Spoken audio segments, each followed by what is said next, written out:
Onde está a raiz do mal? A pergunta lança a conversa desta semana no podcast Miguel Sousa Tavares de Viva Voz. Uma viagem pelo estado da nossa nação, ao qual não escapam temas que marcam a atualidade e um improviso na parte final. Vamos a isto? Eu sou a Paula Santos.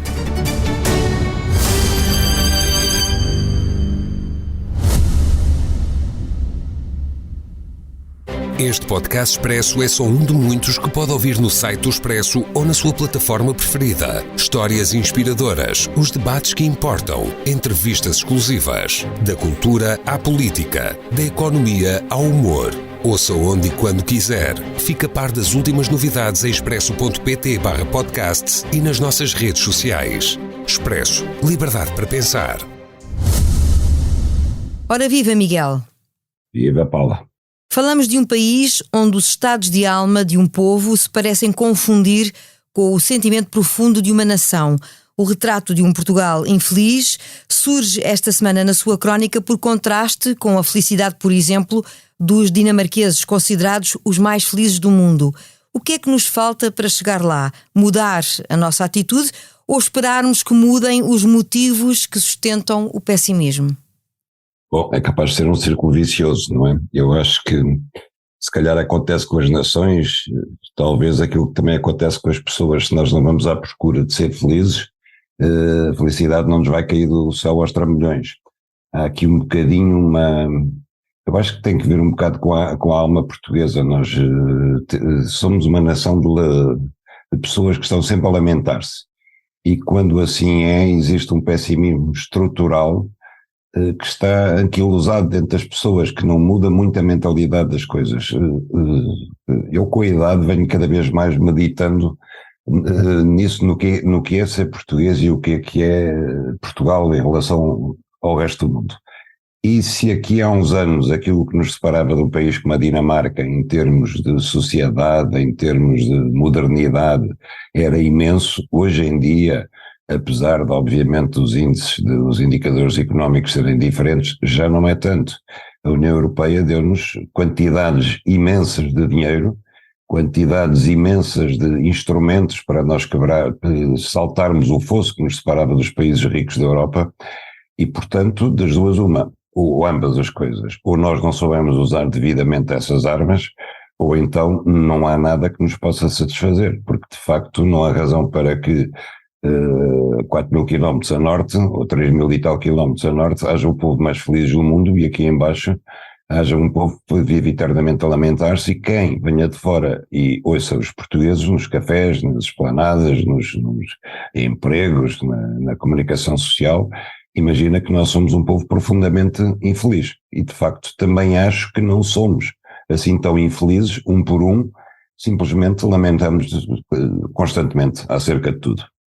Mas para além dessa introspeção, que é importante fazer, na realidade não faltam notícias no país de que algo vai mal. Os problemas nas urgências hospitalares, na saúde em geral, a greve dos funcionários judiciais, o braço de ferro na educação, só para citar alguns. O Miguel vê avanços sobre estes temas no horizonte? Paula, as coisas vão mal também, quer dizer, eu acho que é tudo muito relativo. Hoje, por exemplo, estava a falar com um amigo que vai ser operado amanhã no IPO, e ele estava-me a dizer, eu quando vejo as notícias do Serviço Nacional de Saúde, que está um caos geral, eu penso, bom, eu devo conhecer outro Serviço Nacional de Saúde, porque comigo eu só tenho experiências maravilhosas a dizer do Serviço Nacional de Saúde. E, portanto, o exemplo dele, o que ele me dizia é que eu acho que acontece aqui o mesmo que acontece em todos os setores da sociedade. O fator humano é determinante e há grandes profissionais e maus profissionais em tudo. Generalizar é sempre complicado.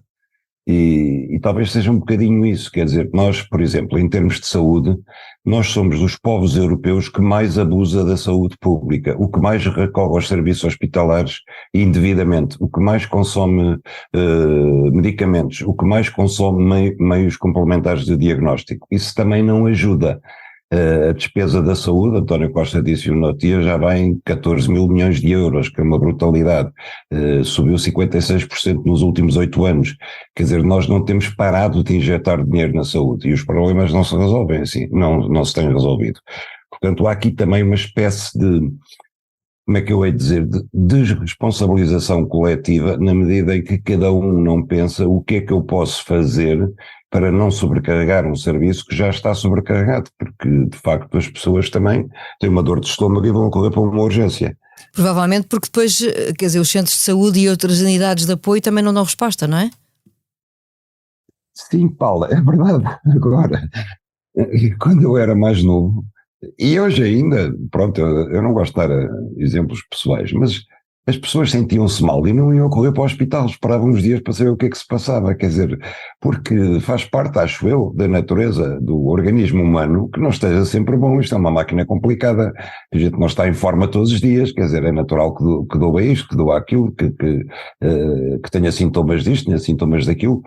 Agora, isto de estar de perfeita saúde todos os dias não existe e não é necessariamente sinal de que estamos doentes, quer dizer, é preciso dar tempo ao tempo, é preciso ter alguma calma nas coisas. E algum equilíbrio às vezes na maneira como reagimos, não é?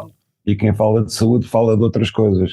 Eu acho que, sendo que a saúde é obviamente um serviço mais importante de todos, provavelmente, porque joga com a vida das pessoas e com o bem-estar das pessoas, há serviços públicos mais caóticos, por exemplo, a justiça. Quando nós pensamos que há centenas de milhares de processos parados em tribunal e que deles dependem em muitos casos a saúde mental e a saúde financeira e a saúde pessoal das pessoas e das empresas, o estado em que está a justiça comparado com aquele em que está a saúde é pior. E era mais fácil mexer na justiça do que mexer na saúde. E na educação, o Miguel também dá o exemplo para voltar a falar no tal braço de ferro com os sindicatos.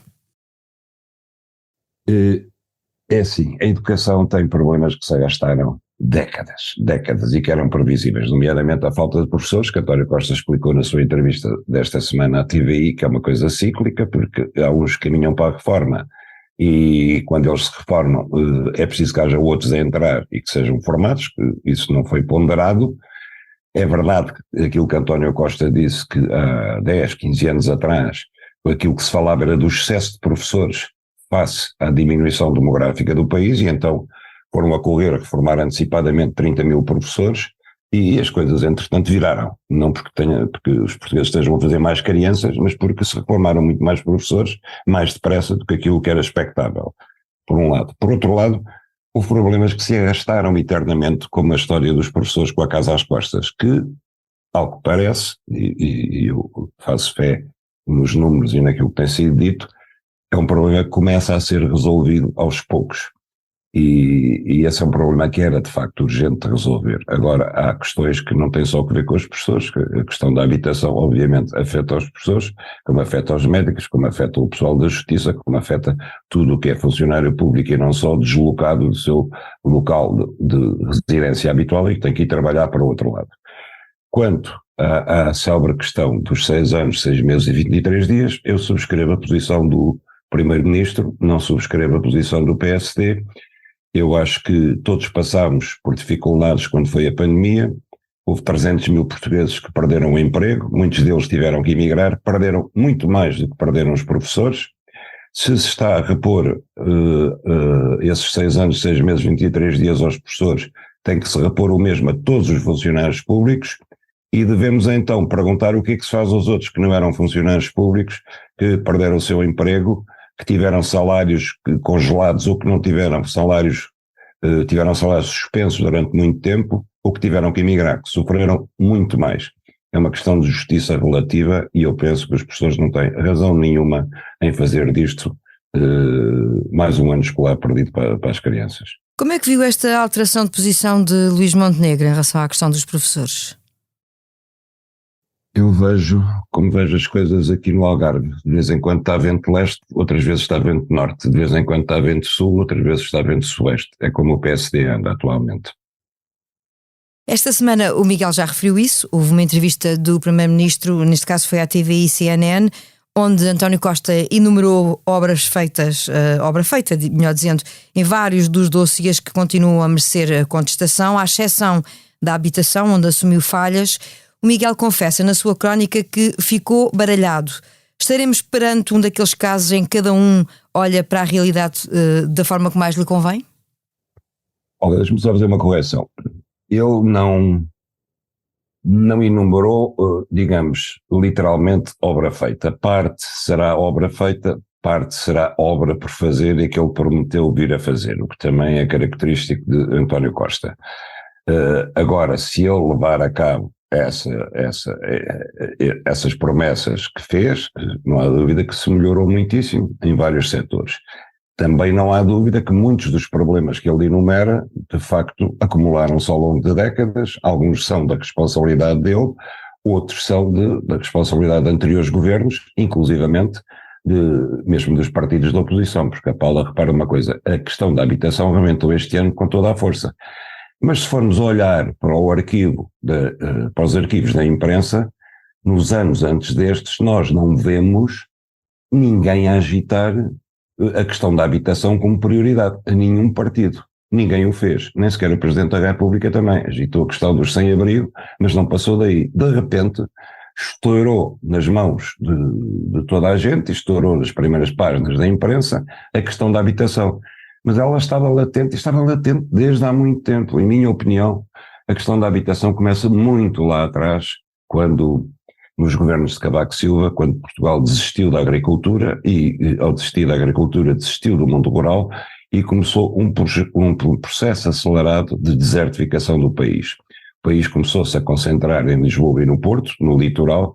Eu pessoalmente escrevi quilos de papel acerca disso e fatalmente que isso ia ter consequências. Eu lembro que nós começámos a fechar tribunais, nós começámos a fechar esquadras da GNR, nós começámos a fechar postos de correio, nós abandonámos 1000 e tal quilómetros de linha férrea para o interior do país, quer dizer, tudo isso teve consequências.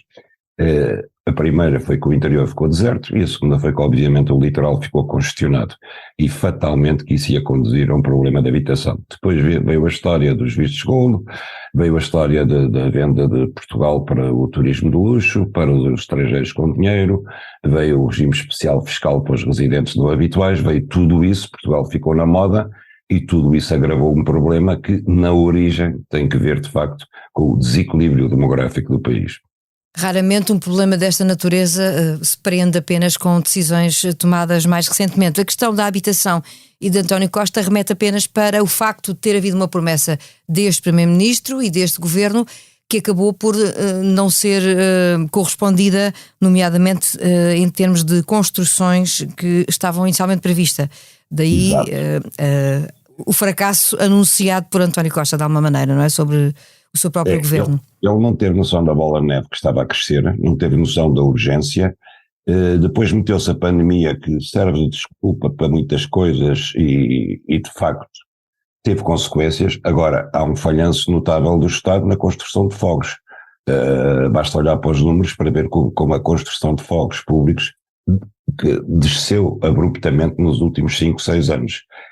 Também a seguir à pandemia, é verdade que aconteceu uma coisa, que com a guerra da Ucrânia, os materiais de construção civil, por um lado, dispararam de preço e, por outro lado, escasseiam no mercado em todo o lado. Por isso é que a questão da habitação, a crise da habitação, hoje acontece em Portugal, nas grandes cidades, mas acontece em toda a Europa igualmente. Numa análise geral do país, eu retenho esta sua frase na crónica semanal: António Costa parece o capitão de navio numa nau à deriva no meio de uma tormenta. O Primeiro-Ministro destaca-se claramente do Governo, na sua opinião, mas isso não faz dele menos responsável pelas opções de governação. Pois, eu diria que António Costa constituiu uma tripulação que vem embarcar num barco. O barco apanhou uma tempestade. O capitão é capaz, mas a tripulação que ele escolheu não é capaz para enfrentar essa tormenta. E, portanto, temos a bordo um comandante que é senhor do leme, é competente ao leme, mas temos uma tripulação que não sabe içar as velas, não sabe executar as manobras navais. E pensa que o comandante terá essa consciência? Eu pergunto isto porque, caso contrário, teria que agir em conformidade, não é? Pois, ele é avesso eu não sei se é por fidelidades partidárias, por amizades pessoais, mas de facto ele é avesso a ver aquilo que entra pelos olhos dentro de qualquer pessoa. Também há treinadores de futebol que são incapazes de ver que fulano é um mau jogador e substituí-lo a tempo por outro. Acontece o mesmo com António Costa. Eu acho que mais de metade do governo de António Costa é constituído por notórios incompetentes e que todavia mantêm-se em funções. E eu acho que grande parte do trabalho do Primeiro-Ministro é justamente a correr aos fogos causados por esses incompetentes do seu governo, quando eles deveriam servir para ajudar o Primeiro-Ministro e apagar fogos antes que eles cheguem ao topo da hierarquia do governo. É justamente o contrário, é o Primeiro-Ministro que tem que servir de bombeiro aos seus ministros. E a oposição tem sabido responder à tormenta e estar à altura destes desafios, ou nem por isso? Não, nem por isso.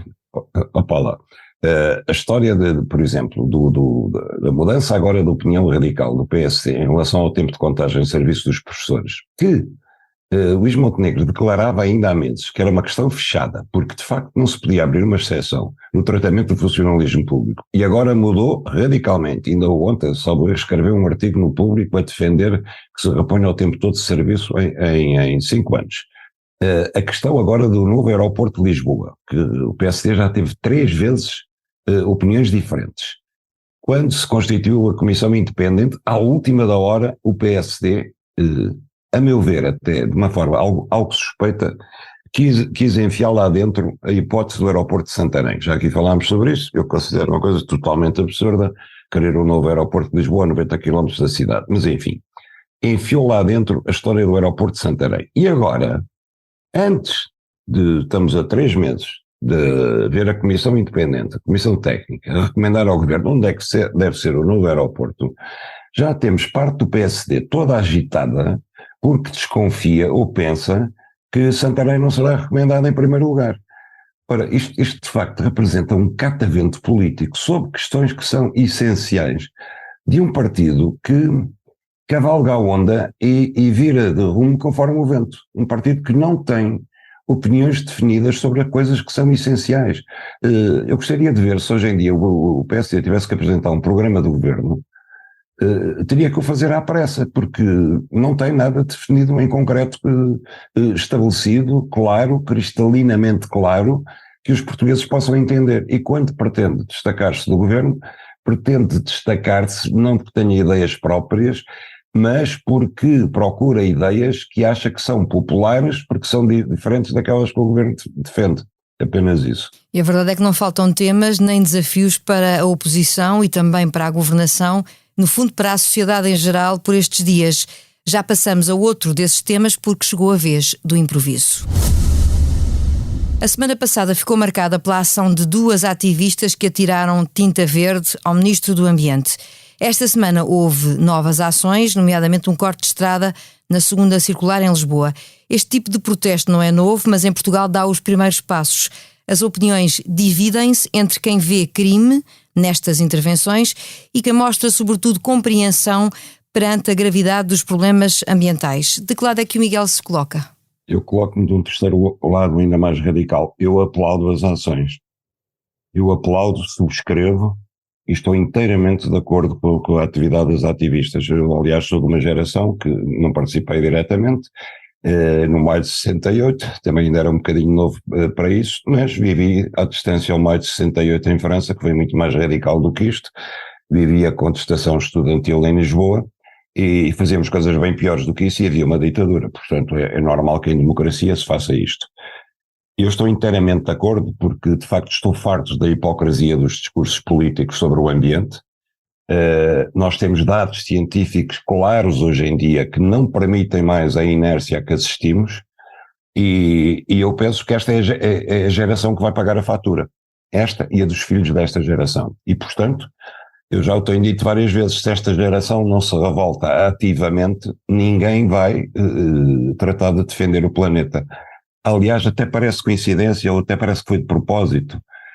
Paula, o Papa publicou uma espécie de extensão, uma encíclica dele que era o Laudate Si, de 2015, e publicou uma coisa chamada Laudate Deum. E nessa encíclica, não é uma encíclica, é um opúsculo, digamos, o Papa fala dos ativistas ambientais, justamente, e diz o seguinte, eu vou citar: eles preenchem um vazio da sociedade inteira. Aos poderosos, ao poder, atrevo-me a repetir esta pergunta.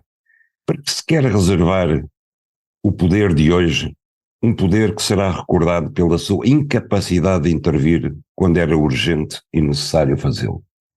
Sim, de citação. Ou seja, o Papa diz, Os poderosos ficam muito incomodados quando os ativistas os desafiam, porque eles são o poder legal. Mas que poder é este que, face às ameaças climáticas, que é o mais urgente, fica de braços cruzados? Que legitimidade tem o poder para se sentir incomodado quando é desafiado à margem da lei, quando ele não cumpre a sua função essencial? Ora, nós aprendemos todos que a resistência passiva ou a resistência ativa a um poder que atua ilegitimamente é legítimo em si mesmo. Neste opúsculo, o Papa enumera, é um opúsculo contra o negativismo, o Papa contra o negacionismo das alterações climáticas. O Papa enumera tudo aquilo que se sabe cientificamente e que, como diz o Evangelho, é quase um pecado quebrado aos céus negar a verdade conhecida como tal. E a verdade conhecida como tal das alterações climáticas não permite que se continue de braços cruzados. Portanto, Paulo, é indireta à questão, eu não estou nem do lado dos que consideram isto um crime, nem do lado dos que compreendem. Eu estou do lado dos que aplaudem as atitudes dos ativistas. Entendendo, Miguel, que não há outra alternativa que não seja agir desta maneira, acha que não há nenhuma forma de diálogo possível nesta altura que possa levar a resultados? Não há diálogo. O secretário-geral das Nações Unidas, António Guterres, já chamou várias vezes as atenções para isto, chamou em tom dramático, chamou em tom persuasivo, tentou falar com toda a gente, ninguém quer saber, ninguém o ouve, as pessoas só querem saber da guerra, de mais armas, de mais energia. Nós vemos, por exemplo, em Inglaterra, Rishi Sunak, o primeiro-ministro, adiou por 5 anos o plano para combater as alterações climáticas. Em França, Macron fez o mesmo com as centrais a carvão.